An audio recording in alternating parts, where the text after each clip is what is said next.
Iran has launched missile attacks on U.S. military bases in Qatar and Iraq. The attack is in retaliation for the American bombing of its nuclear sites. Iran announced on state television that if it attacked American forces stationed at Qatar's Al Udeid air base, and people in Doha, Qatar's capital, stopped and looked up as missiles flew and interceptors fired and struck at least one missile in the night sky. Now, local media called it a mighty and successful response to America's aggression. Iran also targeted the Ain al-Assad base housing U.S. troops in western Iraq.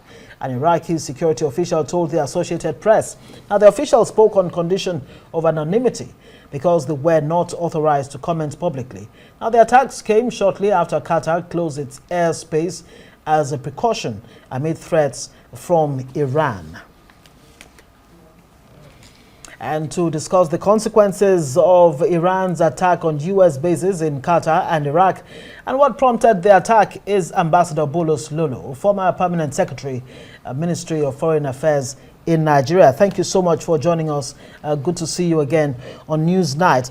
Well, let me quote Iran here. Iran says Iran will not leave any attack on its sovereignty unanswered. And this is against the backdrop of the United States, warning Iran not to respond to the attacks on three nuclear sites in Iran. Israel says Iran is the problem of the world. How much of a problem really is Iran to the global community that has prompted these attacks from Israel and then now the U.S.? Well, Ngozi, thank you very much, and it's a pleasure to see you and be on your program again. We are facing an unprecedented time in the global scene, wherein we are witnessing an occurrence that we thought we would not witness again. The mention of Iraq has been the problem of the world is one, but whether necessarily Iran is the only problem of the world is another. They have, and I'm talking they because both America and Israel have owned up that they are acting together on the issue of Iran. Has never been hidden that where Donald Trump is, that is where you'll find Benjamin Netanyahu. And whatever Benjamin Netanyahu does will find the endorsement of Donald Trump. Now, Iran, for a very, very long time, has been pursuing a nuclear program that the rest of the world says is not necessarily for peaceful purposes. But under the Non-Proliferation Treaty, Iran is entitled to develop a nuclear capability for peaceful purposes. But now you have a situation where the greatest power on earth has launched an attack, regardless whether Iran is sovereign or not. Israel laid the foundation for the attack, and any name they call Israel is not different than giving a dog a bad name in order to hang it. Well, let's look at the latest, Iran retaliating to the strikes over the weekend by the U.S. Now, it did warn ahead it was going to strike, but did you expect that this will be the retaliation, particularly given that Qatar shares deep ties with both sides? Qatar shares gas fields with Iran. It has also been playing the role of mediator between the U.S. and Iran, yet Iran decided to strike Qatar. Was that a surprise to you? Because the response coming out of Qatar does seem so. They say it's surprising. We've also heard from the U.S. president a couple of moments ago who tweeted on Truth Social saying the response from Iran was weak and that he hopes that they've gotten it out of the system and this will be the tit for tat. But have we seen the end to this retaliation, and did you expect Qatar being hit by Iran?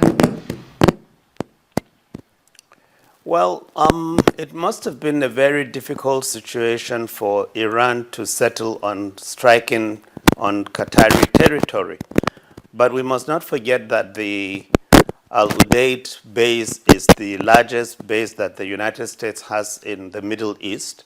And so if collateral damage is what one is to use by way of justifying the attack, it is the choice there that Iran had necessarily to make. But as to whether the scale of it, even the choice of the munition or ammunition that Iran used, would suggest that it was a very measured and somewhat symbolic attack, in the sense that from all indications, they had given the heads up to the Qataris that that was coming. The Americans, I'm sure, were warned by the Qataris, and therefore they moved most of their personnel away from the base. And in any case, at least from the report so far, there were no injuries, no fatalities, except the symbolism of Iran shooting to say that they too have hit back at America. Now, you asked whether this will be a continuous thing or not. It's very, very hard to say. And for me personally, I remember in 2011, and 2010, 2011, when Nigeria was a member of the Security Council, I had the honor and privilege to be part of that team, and I served as Nigeria's first political coordinator. And what the political coordinators do is actually to do the heavy lifting. Right now, I'm asking myself, what is happening in the back rooms of the Security Council? Who is talking to who? What is the restraint? And what is the... All right, Ambassador, we do apologize, but we'll have to go on a quick break to fix an audio issue that seems to be coming from your end so that we can have a clearer conversation. Yes, stay with us, we'll be right back.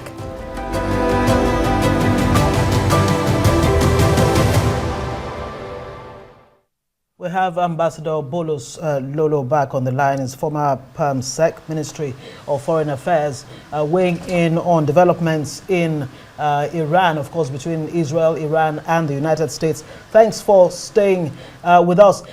I mean, very quickly, what exactly are we dealing with here? Is this the making of a third world war? Because there are concerns that if things are not de-escalated, it may just, get totally out of hand. What would it take for things to de-escalate? What it will take, first of all, for things to de-escalate is common sense. But talking of common sense, it is not that common, because we're dealing with a real situation.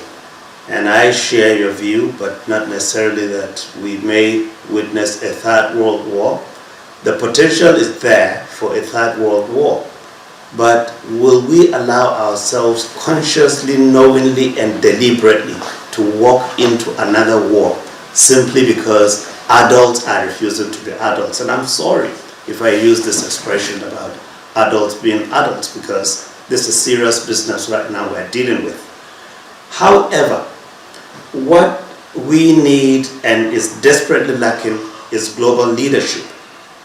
Trump, when he campaigned on making America and putting America first, meaning he will pursue an isolationist policy.